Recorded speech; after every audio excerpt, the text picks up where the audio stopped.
ታላላቆቹን የአውሮፓ ክለቦች የተመለከተ ወቅታዊና ዕለታዊ ጥንቅሮችን ከምታደምጡበት ዩቲዩብ ቻናላችን የመረጃ ሰዓታችን ላይ ነው የምትገኙት። ውድ ቤተሰቦቻችን በርከት ያሉ በዛሬው ዕለት ለእናንተ ውድ አድማጮቻችን ያገኘናቸውን ስፖርታዊ ጥንቅሮች በቅደም ተከተል እናጋራችኋለን። የሳምንቱ መጨረሻ ቀናት የሊግ ጨዋታዎች ደግሞ በትልቁ የሚጠበቁባቸው ቀናቶች ናቸው። ስለዚህ ተጨማሪ መረጃዎችን በቡድን ዜና እናነሳለን።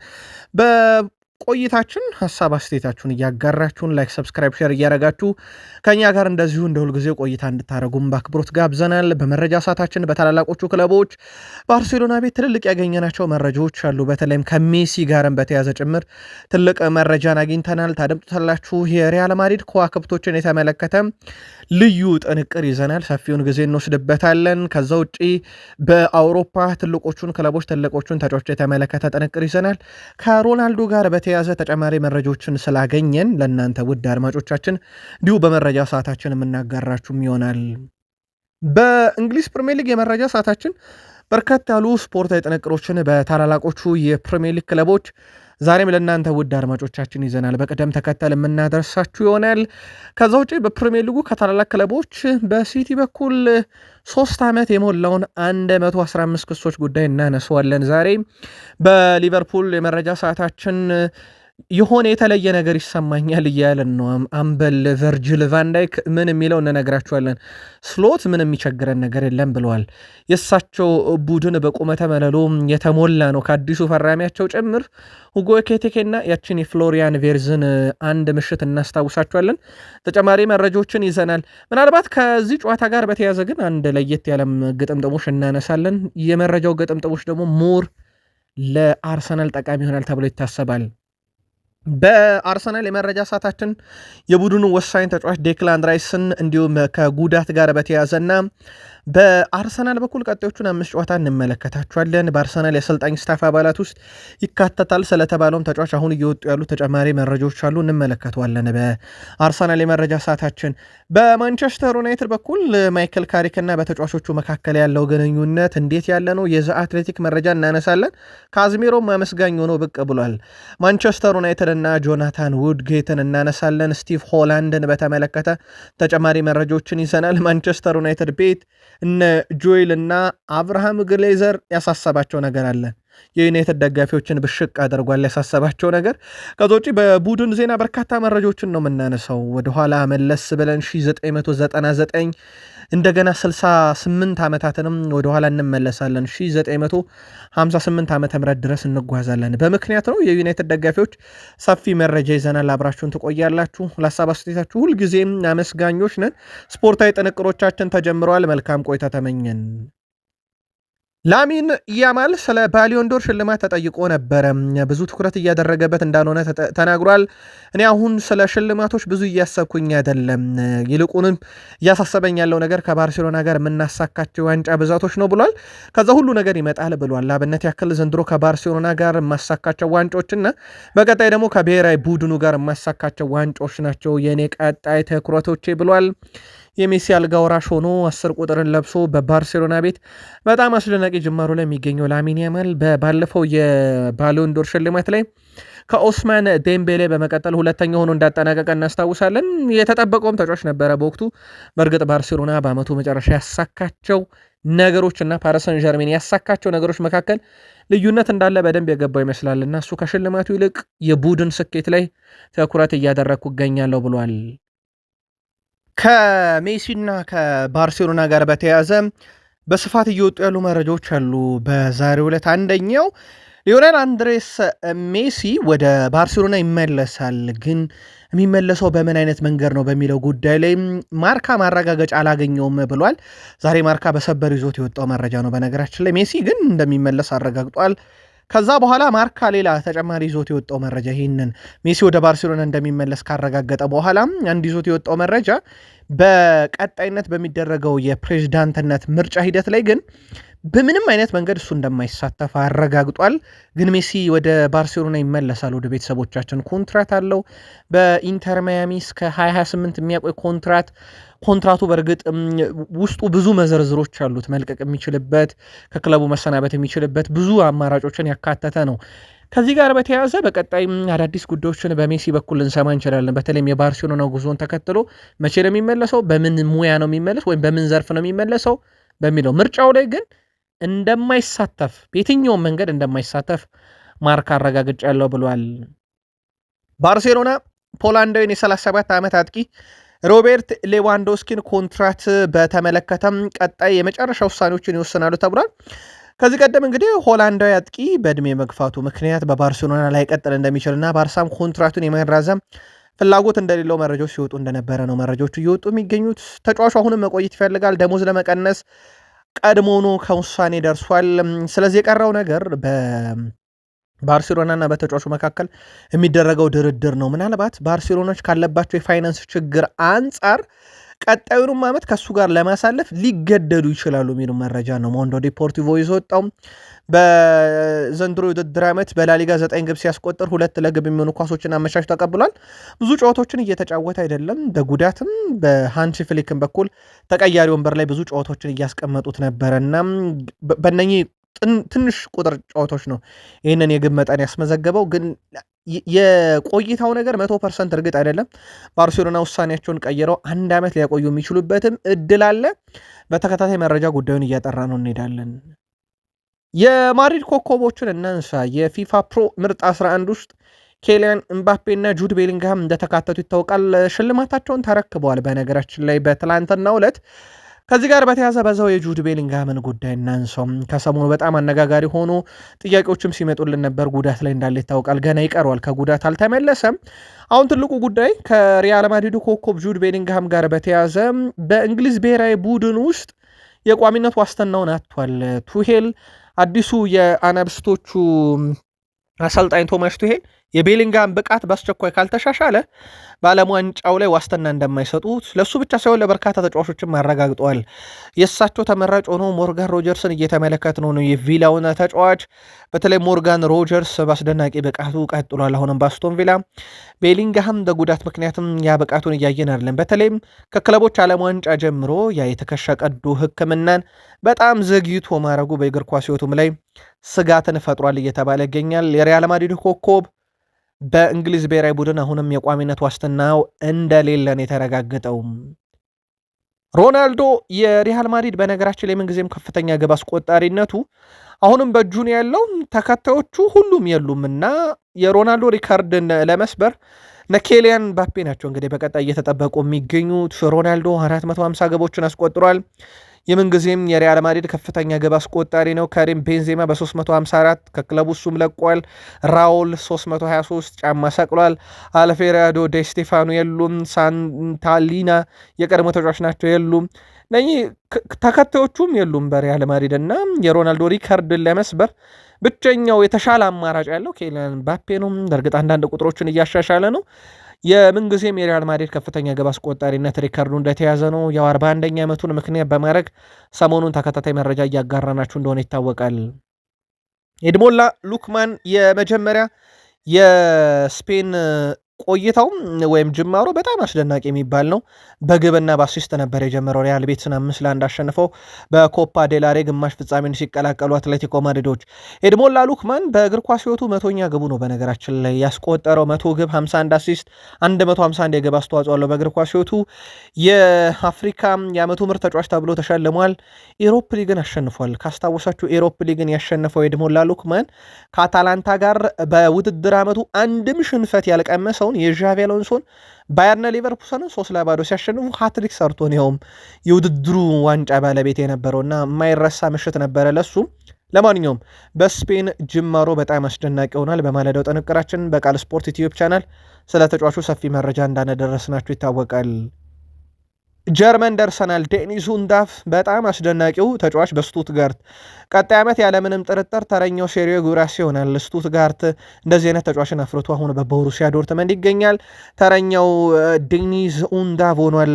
ባለፉት 10 ጨዋታ የዚህ ተጫዋች ሚና በጣም ትልቅ ነበረ። ከ10ኛ ሳምንት ጀምሮ እስከ አሁኑ ሰዓት ድረስ ወደ 21 ሳምንት ደርሰናል። 10 ጎሎችን አስቆጥሯል።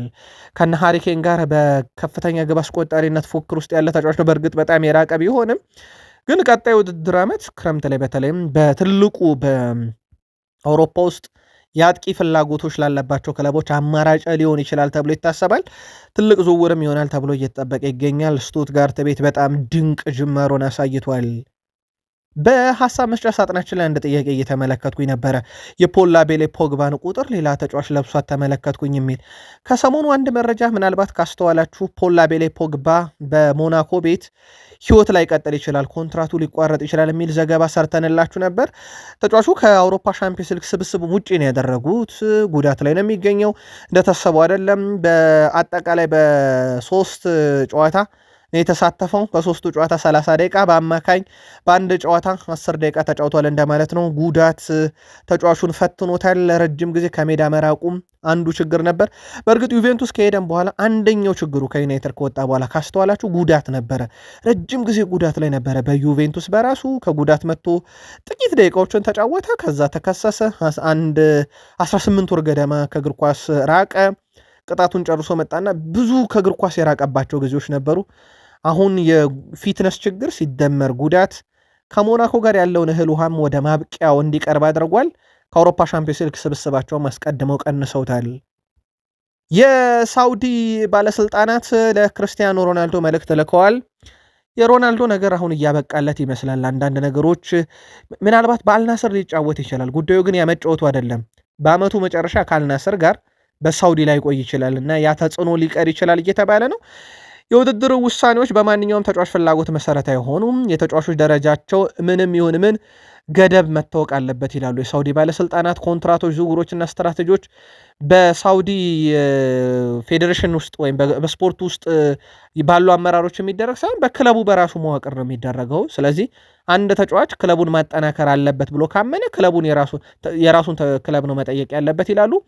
ውድድሩ የተመሰረተውም በክለቦች ነፃነት ላይ ነው። ስለዚህ አልናስር የፈለገውን መግዛት የፈለገውን መሸጥ ይችላል፣ እኛን አይመለከትም ብሏል። አስተዳዳሪዎቹ ኮንትራቶችና ዝውውሮች ዘላቂነትና ፉክክር ሚዛንን ለማረጋገጥ በታለመ የፋይናንስ ማዕቀፍ ውስጥ ክለቦች ይተዳደራሉ ያለው የሳውዲ አስተዳደር ውል አዋጣጡ ዘዴ ለሁሉም ሰው ያለ ልዩነትም ይሰራል ብለዋል። ከክለቡ አቅም በላይ የሆኑ ውሳኔዎች በአንድ ግለሰብ ሊወሰኑ አይችሉም። ተጫዋቾች እስከሆኑ ድረስ ትኩረት ማድረግ ያለባቸው ሜዳ ላይ ነው።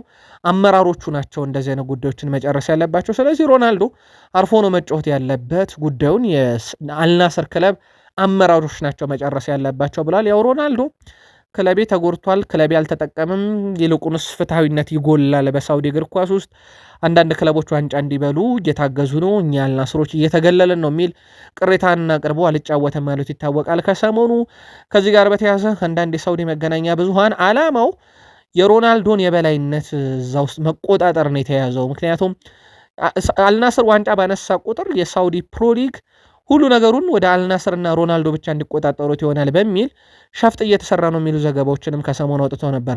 ለማንኛውም የባርሴሎና ፌርሚን ሎፔዝ በእግር ኳስ ሕይወቴ እንደ ሮናልዶ አይነትም ምርጥ አላየውም ብሎ አነጋጋሪ ነበር ከሰሞኑ። የአል አህሊው ፊት መስመር ተጫዋች ኢቫን ቶኒ ቡድኑ የሳውዲ አረቢያ ሊግን ማሸነፍ አሁንም እኮ ይችላል እያለ ነው። በ3 ነጥቦች አንሶ ይገኛል። ዘንድሮ ዋንጫ የማሸነፍ ትልቅ እድል አለን ያለው ኢቫን ቶኒ አልሂላል ያደናቅፈናል ብለን ተስፋ አናደርግም ብሏል። አክሎም የሊጉ ከፍተኛ ግብ አስቆጣሪ መሆን እፈልጋለሁ፣ ነገር ግን ዋናው ነገር ዋንጫውን ማሸነፍ ነው ብሏል። ኢቫን ቶኒ በ19 ግቦች የሊጉ ከፍተኛ ግብ አስቆጣሪም እንደሆነ ይታወቃል። አልሂላል ጋር የሚያደርጉትን ፉክክር ቀጥሏል። አልናስርም አለ ከ1 እስከ 3 ውስጥ አለ አህሊ በጊዜያዊነት ሁለተኛ ነው እንደውም አሁን ያሉት በ47 ነጥብ የ3 ነጥብ ልዩነት ነው ከመሪ ጋር ያለውና ዘንድሮ ዋንጫ ማናነሳበት ምንም ምክንያት የለም፣ ዋንጫ የማሸነፍም ትልቅ ዕድል አለን እያለ ይገኛል። እንግሊዝ ደረስን ውድ ቤተሰቦቻችን። በእንግሊዝ ፕሪሚየር ሊግ መረጃችን አብራችሁን ቆዩ። ላይክ፣ ሰብስክራይብ፣ ሼር አድርጉን። ግላስነርን እናንሳቸው። የዣን ፌሊፔ ማቴታ ዝውውር እንደተስተጓጎለ ይታወቃል። በእርግጥ እንኳን የዣን ፌሊፔ ማቴታ የእሳቸው እህል ውሃ በፓላስ እንዳበቃ ይታወቃል። ማቴታ ጉዳት የጀመረው አሁን አይደለም ይላሉ የወቅቱ አሰልጣኝ። ገና በኖቬምበር ወር አካባቢም ጉዳት ነበረበት፣ ግን እጅ ሳይሰጥ መጫወቱ ነው ብለዋል። የዝውውር መስኮቱ ሲከፈት መልቀቅ እንደሚፈልግ ነበረ፣ እኛም አስፈላጊውን ተጫዋች በሱ ቦታ አመጣን ይላሉ ጀርገን ስትራንድ ላርሰንን ማለት ነው። አሁን ኒኬታ አለ፣ ላርሰንም ፈርሟል። የ9 ቁጥር አማራጭ በስተውልናል። ያው የማቴታ መጨረሻ ባይታወቅም ማለትም ከመውጣቱ ጋር በተያያዘ ሳይሆን ከጉዳቱ ጋር ባለው ነገር የሚጫወት አይመስለኝም ብለዋል። እሳቸው ግን ጉዳዩ ብቻ ነው ተብሎ አይታሰብም። ከጉዳቱ ለማገገም የግድ ቀዶ ጥገና ማድረግ አለበት። ያ ደግሞ ከ6 እስከ 7 ወር ያስተኘዋል። ማቴታ ግን የዓለም ዋንጫ ዓመት ስለሆነ ይህንን ማድረግ አልፈለገም። ሁለተኛ አማራጭ ደግሞ እረፍት ነው። እስከ 2 ወር ከእግር ኳስ ዓለም ርቆ ሊቀመጥ ይችላል። አጫውተዋለሁ ከተባለም ደግሞ ብዙ ጣጣዎች ሊመጡ ይችላሉ። ለማንኛውም መፍትሄ እንፈልግለታለን ብለዋል። ምናልባት ዣን ፌሊፔ ማቴታ ደሞዝ እየተከፈለው ለክለቡ ግልጋሎት ሳይሰጥ ለዓለም ዋንጫ እንዲሳተፍ ተብሎ ከ4 ወር ውስጥ 2 ወር እንዲቀመጥ ፓላስ ይፈቅድለታል ወይ? የአማራጭ ችግር ግን የለበትም። ያው ጀርገን ስትራንድ ላርሰን ስለመጣ እንደሚታወቀው ራሳቸው ኦሊቨር ግላስነር በአመቱ መጨረሻ ከክሪስታል ፓላስ ጋር በይፋ እንደሚለያዩ ይታወቃል። ሲቲ ደረስን። ማንቸስተር ሲቲ ከዛሬ 3 ዓመት በፊት አንድ ነገር አጋጥሞት ነበር። ይሄውም ክስ ነው። 115 ክሶች ተከፍተው ሲቲ ላይ ምርመራ የተጀመረበት ጊዜ ነበረ። ከዛ በኋላ ከሲቲ በኋላ ክስ የተከፈተባቸውን ኤቨርተን ሳይቀሩ ክሳቸው እልባት አግኝቶ ነጥብ ተቀንሶባቸው አመቱን ላለመውረድ ታግለው ተርፈውበት እንደነበረ እናስታውሳለን። ኖቲንጋም ፎረስትን እናስታውሳለን። አስቶን ቪላ እንደዚህ አይነት አደጋ ውስጥ ገብቶ እንደነበረም የሚዘነጋ አይደለም። ከዚህ ጋር በተያያዘ ታዲያ ውድ ቤተሰቦቻችን ሲቲ ይሄ የተከፈተበት 115 ክሶች ይህን መረጃ እስካጠናቀርንበት ሰዓት ድረስ እልባት አላገኝም። ካስታወሳችሁ እንደውም በጃንዋሪ አካባቢ ሲጠበቅ ነበረ የሆነ እልባት ይሰጠዋል ጉዳዩ በሚል ማለት ነው። አሁንም አንድም ነገር ሳይሰማበት የክለቡ ነገር አሁንም እንደቀጠለ ነው። በወቅቱ እንደውም የነጥብ ቅነሳ ሊያጋጥም ይችላል ተብሎ አርሰናል ዋንጫን ያነሳ የሚችልበት እድል እንደነበረም ሲጠቀስ ነበር። ዘስፔሻል ዋን ጆዜ ሞሪኒዮም ክሱ ከሆነማ ሲቲ ላይ እኔም ከዩናይትድ ጋር ሁለተኛው የጨረስኩበት ዓመት ዋንጫ ይገባኛል የሚል ቅሬታን አሰምተው ነበረ፣ ክሱ ከተሰማ በኋላ ማለት ነው። ከዛ ክስ በኋላ ሲቲ 2 የፕሪሚየር ሊግ ዋንጫዎችን ወስዷል። ባለፈው ዓመት እንኳን ሲቲ በብዙ የደከመበት ነበረ። ክሶቹ በብዙ ያዳክሙታል የተባለው ማንቸስተር ሲቲ አልተዳከመም ነበረም። እንደ ቡድን አምና ጥሩ ባይሆኑም ማለት ነው። እነሆ 3 ዓመቱን ይዟል፣ እልባት አልተሰጠውም። ምን እጣ ፈንታ ሲቲ ላይ ይወሰናል? አደጋውስ እንዴት ያለ ሊሆን ይችላል? በሚልም ከሚወጡ የሩመር መረጃዎች ወይም የጋዜጦች ሊሆን ይችላል በሚል ከሚወጡ መረጃዎች የዘለለ አዲስ ነገር በሲቲ ቤት የለም። ይህ ዓመት ለእኛ የተለየ እንደሚሆን ይሰማኛል ብሏል ቨርጅል ቫንዳይክ። የሊቨርፑል አምበል ቨርጅል ቫንዳይክ ቡድናቸው የውድድር ዓመቱን ስኬታማ ሊያደረገው እንደሚችል ተናግሯል። አሁንም በሻምፒዮንስ ሊግና ኤፍ ኤ ካፕ ውድድር አለንበት ያለው ቨርጅል ቫንዳይክ የውድድር ዓመቱ ለእኛ የተለየ እንደሚሆን ይሰማኛል ብሏል። ክለቡ ባለፈው ክረምትና በዓመቱ መጀመሪያ ፈታኝ ጊዜን ማሳለፉን ያነሳው ቨርጅል ቫንዳይክ ያም ሆኖ ዓመቱን ልዩ እንደምናደርገው ይሰማኛል ብሏል። በእርግጥ ዓመቱ ለማንም ዝግ አይደለም። እንግሊዝ ውስጥ ካራባው ካፕ ተዘግቷል። ከሁለት ክለቦች ውጭ ከሲቲና ከአርሰናል ውጭ ዝግ ነው። ሌሎቹ ክለቦች ሁለቱ ለፍጻሜ ስለደረሱ በኤፍኤ ካፕ ላይ ላሉ የትኛውም ተሳታፊ ክለብ ግን ሊቨርፑልን ጨምሮ ክፍት ነው ውድድሩ። የአውሮፓ ሻምፒዮንስ ሊግ ክፍት ነው። ምናልባት ፕሪሚየር ሊጉ በተወሰነ መንገድ አንዳንድ ተአምራትን ሊፈልግ ይችላል ካለው የነጥብ ልዩነት አንጻር። ቨርጅል ቫንዳይክ ግን በተለይ ኤፍኤ ካፕና ሻምፒዮንስ ሊጉ ራሳችን መወሰን እንችላለን ብሏል። የሊቨርፑሉ አሰልጣኝ አርኔ ስሎትም ከዚህ ጋር በጣም የተቀራረበ ሀሳብ አንስተዋል። ቡድናቸው ከየትኛውም ቡድን ጋር ከየትኛውም የአውሮፓ ክለብ ጋር ለመፎካከር ዝግጁ ነው ብሏል። በውጤት ረገድ ወጥነት ይጎለናል ያሉት አርኔ ስሎት፣ ነገር ግን ከሁሉም ቡድኖች ጋር ስንጫወት ከማንም ጋር መፎካከር እንችላለን፣ በቀላሉ እጅ የሚሰጥ ቡድን አይደለም ብለዋል። ያለን ቡድን አክለውም በመጀመሪያው ጨዋታ ማንቸስተር ሲቲን ከጨዋታ ውጭ ያደረገነው ነበር ያሉት አርኔ ስሎት፣ ቀጣይ እሁድ የምናደርገውም ጨዋታ ቡድናችን ምን ያህል እንደተሻሻለና ጠንካራ እንደሆነ ራሳችንን የምንገመግምበት ጨዋታ ነው ብሏል። አርኔ ስሎት በክረምት በርካታ ከዋክብትን ወደ ቡድኑ ሲያመጡ እኛ በፕሪሚየር ሊግ ብቻ ሳይሆን በአውሮፓ ውስጥም ሀያል መሆን እንፈልጋለን ማለታቸው የሚዘነጋ አልነበረም። በክረምት ሊቨርፑል እንግዲህ የሚቀላቀለው ጀረሚ ጃክዌቴን ጨምሮ አምና ካመጧቸው ተጫዋቾች አምና ስላችሁ ባለፈው የክረምት የዝውውር መስኮት አሁን በጥር የጨመሩትን ጨምሮ ብናይ ሊቨርፑል የሚያስፈርማቸው ተጫዋቾችና ነባሮቹ ራሱ በቁመት ዘለግ ያሉ ናቸው። ቨርጅል ቫንዳይክ 1 ሜትር ከ95 ይረዝማል። በነገራችን ላይ ሁጎ ኤኬቴኬ 1 ሜትር ከ90፣ ጋክፖ 1.93 ይረዝማል። እነ ግራቨንበርክ 1.9፣ እነ ኢሳክ በእርግጥ ጉዳት ላይ ነው 1.92 ይረዝማል። ኮናቴ 1.94 ይረዝማል። ጆቫኒ ሊዮን ወደ 1 ሜትር ከ96 አካባቢ ነው። አዲስ የመጣው ጀረሚ ጃኬቴ እንኳን 1 ሜትር ከ90 ነው እና በጣም ረጃጅም ተጫዋቾች እየበዙ ነው። ግን ሊቨርፑል ደግሞ በዛው ልክ የማዕዘን ምት ላይ ወይም ይሄ ቆመ ኳስ ላይ ዘንድሮ እንደሌሎቹ አይደለም። ግን የሚያስፈርማቸው ተጫዋቾች ቁመታቸው በጣም ረዘም ያሉና ለአየር ላይ ኳስ በጣም ምቹ የሆኑ ናቸው።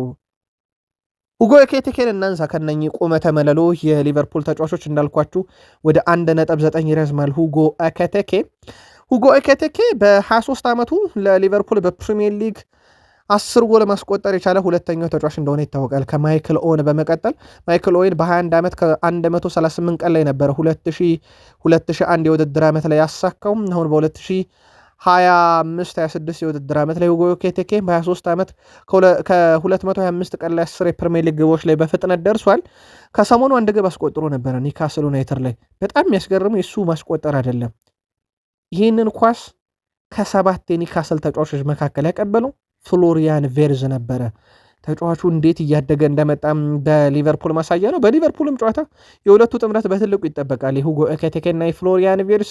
ማንቸስተር ሲቲ በፕሪሚየር ሊግ ሊቨርፑልን በአንፊልድ ድል ካደረገ፣ በፕሪሚየር ሊግ ነው ያልኳችሁ በሌላ ጨዋታ አይደለም፣ በፕሪሚየር ሊግ ድል ካደረገ 5 ዓመት ተቆጥሯልና ምናልባት ሊቨርፑል ድል የሚያደርግ ከሆነ አርሰናል በብዙ የሚያተርፍበትም ጨዋታ ይሆናል ተብሎ ይጠበቃል።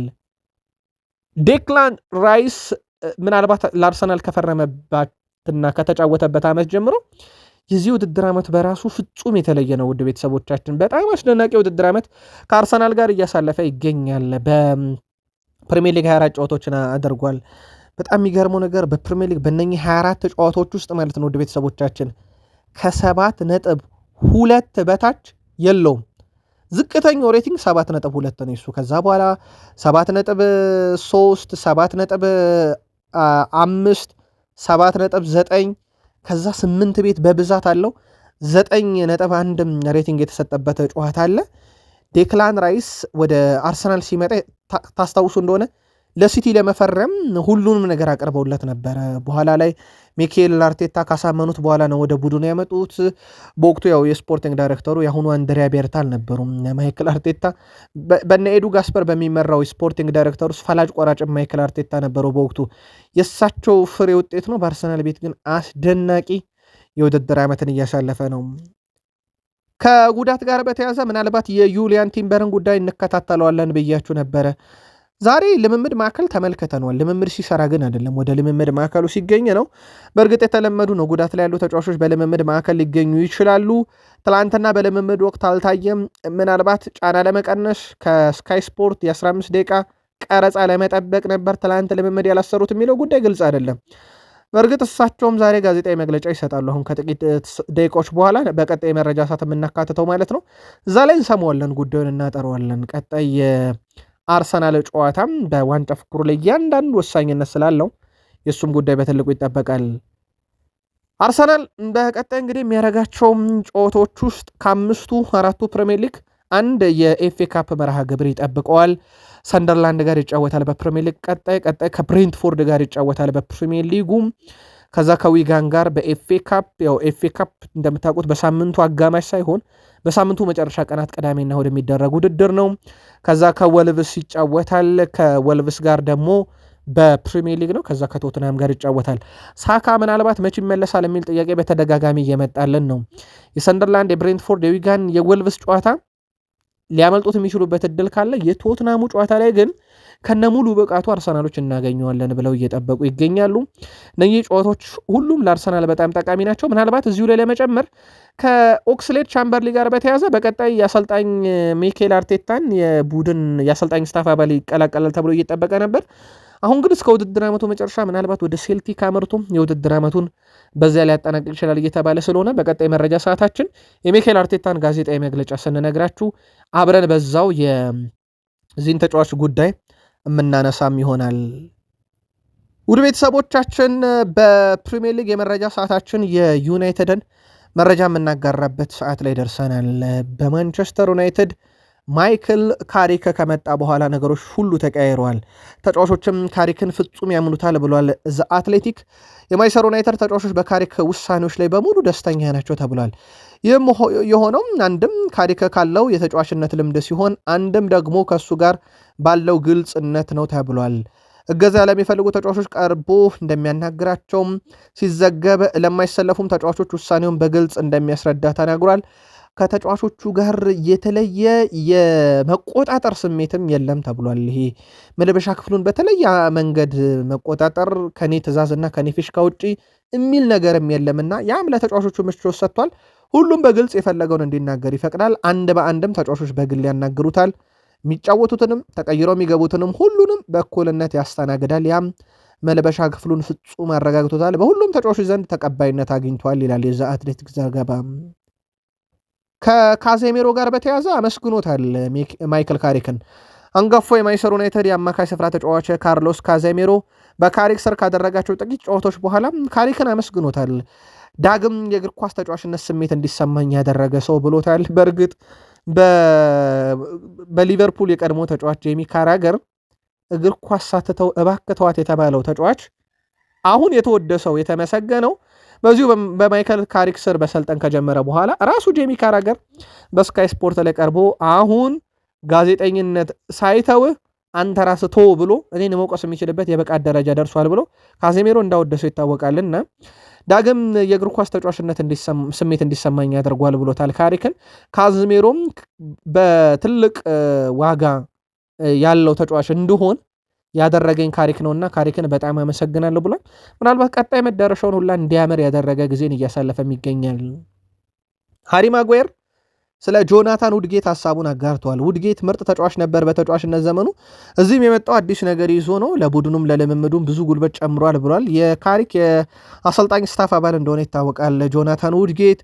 እናም ሃሪ ማጓየር ሲቀጥል በጊዜው የመሃል ተከላካይ ስለነበረ ምክር ይሰጠናል። እንደ መሃል ተከላካይነታችን ደግሞ ቡድን ውስጥ ምን መጨመር እንዳለብን ከመከላከል በዘለለ ምን መጨመር እንዳለብን ለቡድኑ ይነግረናል ብሏል። ልምምድ ላይ ያለን በአጠቃላይ ይሄ የማንቸስተር ዩናይትድ የመከላከል ክፍሉ ያለን ተጫዋቾች ብዙ ከሱ እየተማር እንገኛለን። ውድገት ይዟቸው የመጣው በጣም አዳዲስ ነገሮች አሉ። ሀሳቦቹ በጣም ያስደንቃሉና በቡድን ውስጥ በመከላከሉን ስፍራ እንድንሻሻል በብዙ ረድቶናል በሚል አወድሶታል። ካሪክ ረዳት አሰልጣኝ ስቲቭ ሆላንድ ለክለቡ ተጫዋቾች ሁሉ ፍትሃዊ እንደሚሆን ገልጿል። ስቲቭ ሆላንድ በተዛዙም ጠንክሮ መስራት ለሁሉም ተጫዋቾች በማንቸስተር ዩናይትድ ግዴታ መሆኑን በመልበሻ ክፍል ነግሯቸዋል። በተጨማሪም ከመጀመሪያዎቹ ልምዶች በኋላ ተጫዋቾች እንደ የቤት ስራ በስልኮቻቸው የሚያጠኑትም ቪዲዮ ተሰጥቷቸዋል ተብሏል። አንዱ ዩናይትድ ቤት ለውጦች እንዲመጡ ያደረጉ ነው። በነገራችን ላይ ማንቸስተር ዩናይትድ ቤት አሁን ልምምዱ ይሄ ከፊዚካሊቲ ወጥቶ ሜንታሊቲ ይሄ ተጫዋቾቹን በጣም ኢንቴንሲቭ በጣም ጠንካራ ልምምድ ከማሰራት ይልቅ ስነ ልቦና የመገንባት ሂደት ላይ ነው ትኩረቶች እየተደረጉ ያሉትና ጥቂት የስልጠና ጊዜያቶች ይኖራሉ። ከዛ ውጭ ቡድኑን የሚያነቃቁ ነገሮችና ቡድኑን አሸናፊነት ስነ ልቦና እንዲላበስ ማድረግ ነው። ለአብነት ያክል በማንቸስተር ዩናይትድ ጂም ውስጥ መቼም አንሸነፍም የሚል ጽሁፍ በትልቁ እንዲጻፍ ተደርጓል። ተጫዋቾቹ የማንቸስተር ዩናይትድ መለያ ለብሶ መጫወት ምን ማለት እንደሆነ እንዲያውቁና ተነሳሽነትንም ከፍ ማድረግ ላይ በትልቁ እየተሰራ ነው። ከማይክል ካሪክ ቋሚነት ጋር በተያዘ ያው ምንም የተረጋገጠ ነገር የለም። ሲጀምር ማንቸስተር ዩናይትድ በራሱ ቀጣዩን አሰልጣኝ የመወሰን ሂደት በቡድን ውስጥ እንግዲህ እንዳልተወሰነ ይታወቃል። በማን ይቀጥል ቋሚ እናደርገው ቋሚ አናደርገው በሚል ጉዳይ ላይ እንዳልተወሰነ ይታወቃልና ከዚህ ጋር በተያያዘ ውድ ቤተሰቦቻችን በማንቸስተር ዩናይትድ ውስጥ ቀጣይ አሰልጣኝ ሊሆኑ ይችላሉ የተባሉ ሰዎችን የማነጋገር ሂደት አሁንም ቀጥሏል። በመረጃ አንደኛ የወጣው የማንቸስተር ዩናይትድ ባለስልጣናት ሉዊስ ኤንሪኬ አድናቂ ናቸው የሚል ነው። ጉዳዩን እንከታተለዋለን። የዩናይትድ ደጋፊዎችን ግን ብሽቅ ያደረገው አንደኛው ነገር ጆኤል እና አብርሃም ግሌዘር ጉዳይ ነው። እነኚህ ጆኤል እና የአብርሃም ግሌዘር ቤተሰቦች የማንቸስተር ዩናይትድ አብዛኛው ድርሻ ባለቤቶች ናቸው። የንግድ አፈጻጸም ዙሪያ ላይ ስጋት ገብቷቸዋል ተብሏል። አሁንም እያሳሰባቸው ያለው የንግድ ጉዳይ ነው።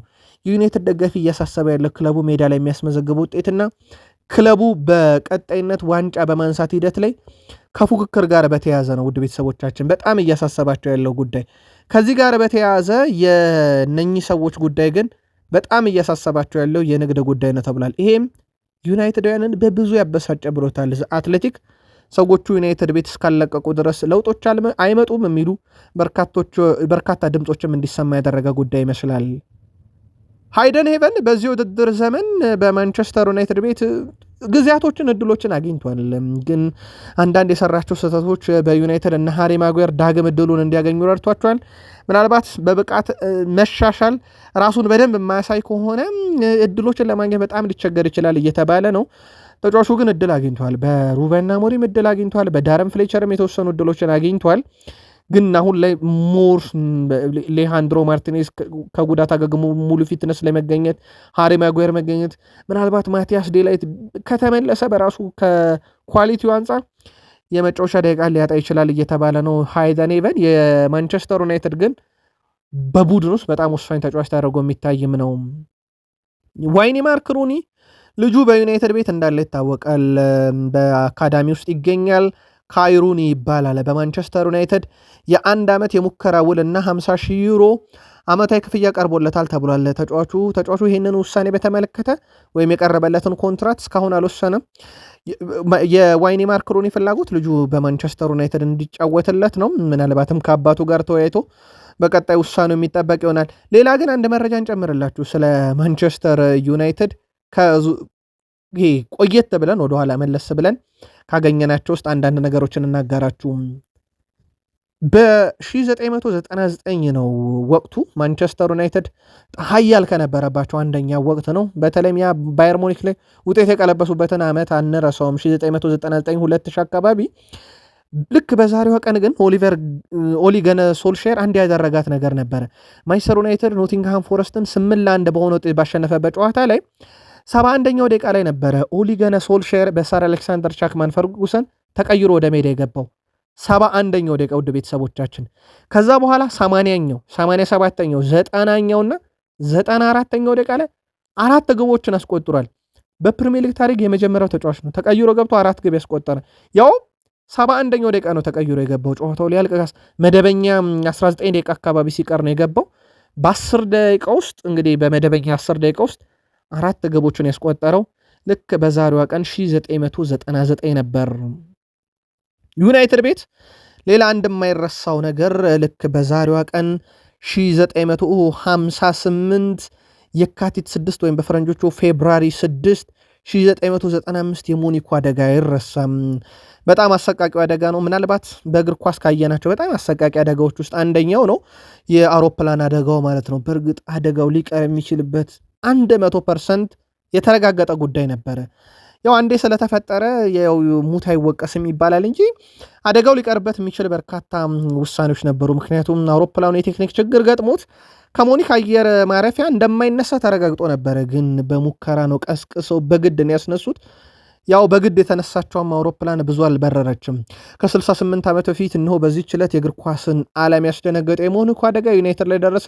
በወቅቱ በእንግሊዝ እግር ኳስ ታላቅ ብቃቱ ይነሳ የነበረው ቤስ በመባል የሚታወቀው የወጣቶች ስብስብ ከቤልግሬድ የዩሮፒያን ካፕ ጨዋታን አጠናቆ ወደ ሀገሩ እየተመለሰ ነበር። ይሁን እንጂ አውሮፕላኑ ለነዳጅ ለመሙላት በጀርመን ሙኒክ ካረፈ በኋላ በበረዷማ የአየር ሁኔታ ምክንያት ለመነሳት ሲሞክርም ባጋጠመው አደጋ የ23 ሰዎች ሕይወት ቀጠፈ። በዚህ መሬት አደጋ ውስጥ 8 ድንቅ ተጫዋቾች፣ አሰልጣኞች፣ ጋዜጠኞች ሕይወታቸው አልፏል። በወቅቱ የቡድኑ የወደፊት ተስፋ ተብሎ በብዙ ሲመካሽ የነበረ ተጫዋቾችም ጭምር ነው ሕይወታቸው ያለፈው። ሆኖም ግን ማንቸስተር ዩናይትድ ከወደቀበት ተነሶ ቡድኑ ተጠናክሮ እንደ አዲስ ራሱን ገንብቶ ያወጣበትም እንደ አብዮት የሚቆጠረም ጊዜ ነው። 1958 የዩናይትድ አብዮት ጭምር ነው። ለማንኛውም የሙኒኩ አደጋ እነሆ 68 ዓመት ሞልቶት በዩናይትድ እየተዘከረ ይገኛል። እዚህ ጋር እናብቃ። በቀጣይ እንገናኛለን። መልካም ጊዜ ይሆንላችሁ።